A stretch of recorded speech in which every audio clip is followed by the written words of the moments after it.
Air Force Reserve Command Recruiting Service celebrates an unprecedented 14th consecutive year of making goal. It was back to basics at their annual Deployment Readiness Training, or DRT.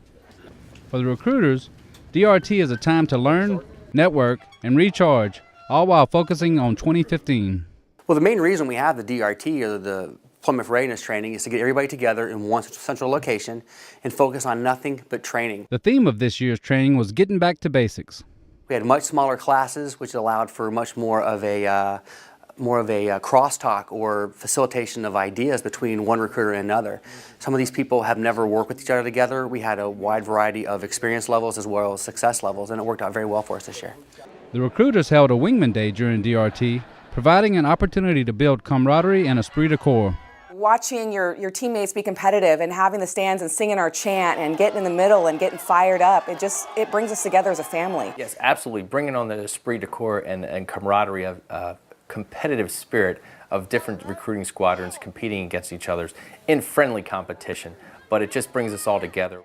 An emphasis of last year's push to reaching goal was targeting those leaving active duty due to force management. And we saved millions of dollars on training them, on having to get somebody spun up. They can go to a new unit and be in their home state. They were able to bring that skill set and be happy and still be a part of our Air Force, just not have to do it on a full-time basis. One of those obstacles is with the shrinking total active force that we have, capturing that expertise into the reserve is just so demanding, but they do it exceptionally across the board, and we continue to meet that goal, and I guarantee we're going to meet that goal for FY15 too. And we were able to get a great number of highly skilled technicians and bring them into the Air Force Reserve. And this past year, the Air Force Reserve Command Recruiting Service did a great job. Over 58% of our assessments were from prior service members. So that is over $500,000 for every one of them if they've been in the Air Force for 6 years or so.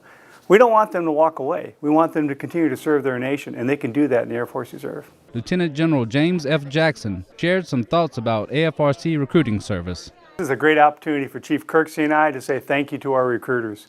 I mean, the bottom line is that they've done an outstanding job this past year. And I want to say thank you to them, but also to make sure that they know they can't rest on their laurels, okay?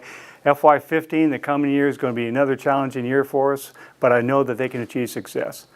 Reporting from Savannah, Georgia, for Air Force Reserve Command, I'm Air Force Sergeant Chance Babin.